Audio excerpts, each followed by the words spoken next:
그렇게 8년의 시간이 지난 1905년 조선이 일본의 나라를 빼앗기게 된 정말 여섯 번째 결정적 사건이 발생을 합니다. 제가 뽑은 여섯 번째 결정적 사건입니다.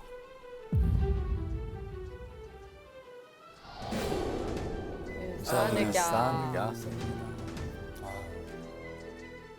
1905년 11월 17일 조선의 외교권을 빼앗아간 을사늑약이 체결되었습니다. 1905년 상황을 한번 가보겠습니다. 덕수궁에 있는 황실도서관 중명전이 갑자기 소란스러워집니다.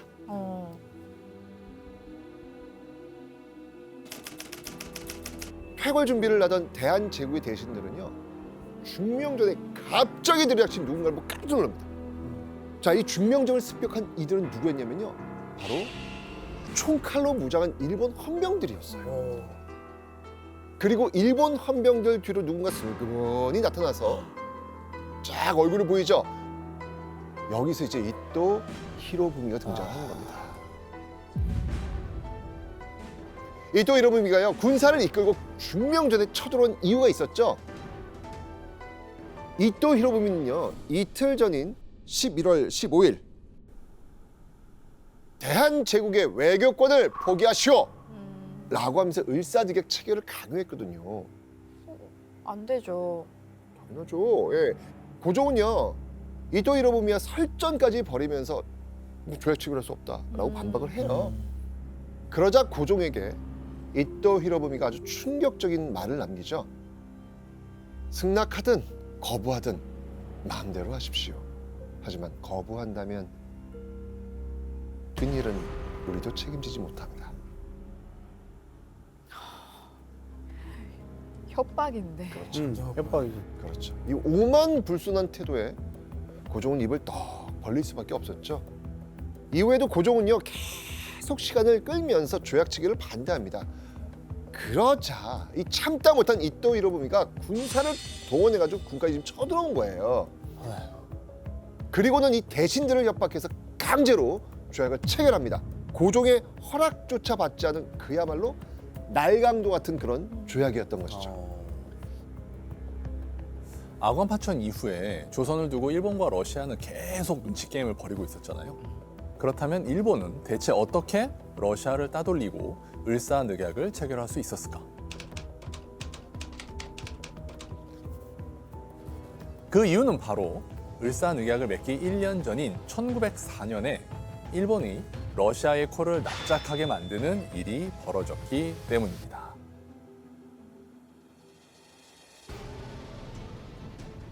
그 이유는 바로 러일 전쟁. 대한제국을 삼키고 한반도를 발판 삼아서 만주로 진출하려는 계획을 세운 동양의 신흥국 일본.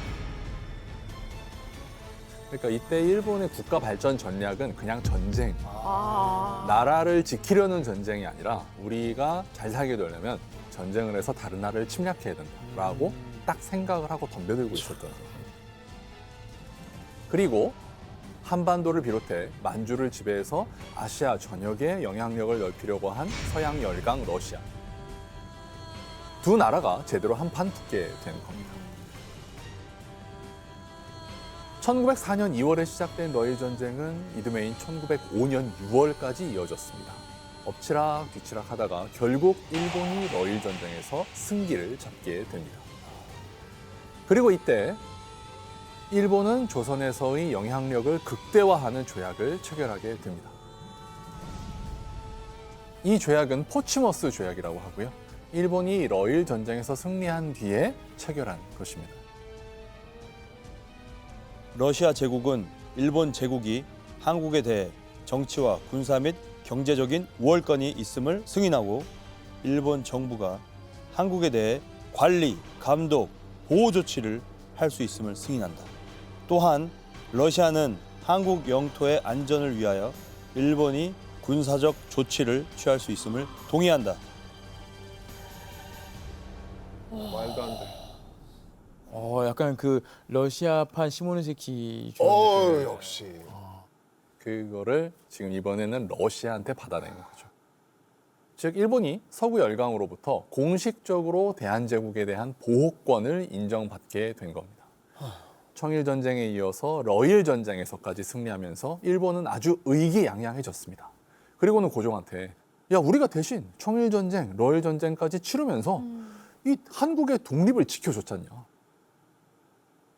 독립이요? 독립이요? 독립도 잘 모르는 거 아닙니까? 네, 이게 무슨 독립이에요 이게?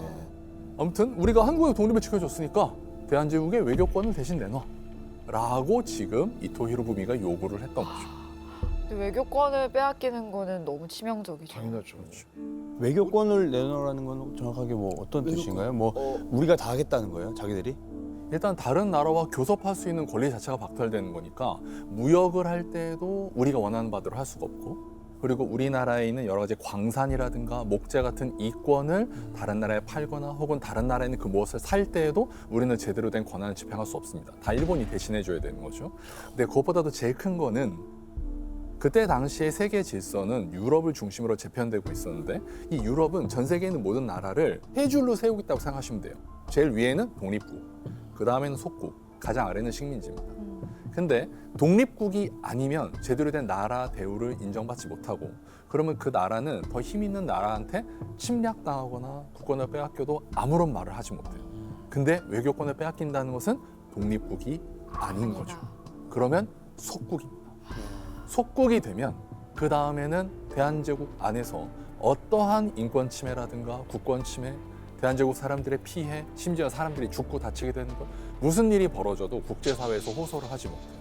그냥 나라 자체가, 그리고 그 국민들의 주권 자체가 없어져 버린다라고 생각하시면 돼요. 엄청 큰 거네. 예. 지난번에 역사여행 떠난 것 중에 송기정 선수가 그 일본 국기 달고 올림픽 자체도 이제 우리나라 마크 없이 일본 국기 달고 뛰는 거잖아요. 그렇죠. 근데 웃긴 거는 사실 한국인들은 그때 일본 국기를 원래 달 수도 없어요. 왜냐하면 한국인들은 일본의 식민지인이지 일본인은 또 아니에요. 아 그래요? 일본인으로서의 권리를 누릴 수가 없어요. 근데 송기정 선수가 그때 일장기를 단 거는 일본이 특별히 허락해 준 것뿐이에요. 너무 잘했으니까 자기 그렇죠. 나라한테 좋으니까 요건 그렇죠, 달자. 그렇죠. 금메달 하나 추가하려고. 을사늑약으로 외교권을 박탈당한 조선. 심지어 을사늑약 체결 2년 뒤인 1907년에는 일본은 고종을 강제로 퇴위시키고 순종을 대한제국의 2대 황제로 즉위시키기까지 했습니다. 자, 정말 조선은요, 그야말로 그 바람 앞의 촛불처럼 언제 일본에 잡아먹힐지 모르는 정말 위태로운 처지가 되고 만 겁니다. 그렇게 조선을 식민지화할 일본의 계획이 이제 거의 완성 단계에 접어든 거죠. 이 을사늑약을 체결하고 약 5년의 시간이 지난 1910년 아 5년. 경술년.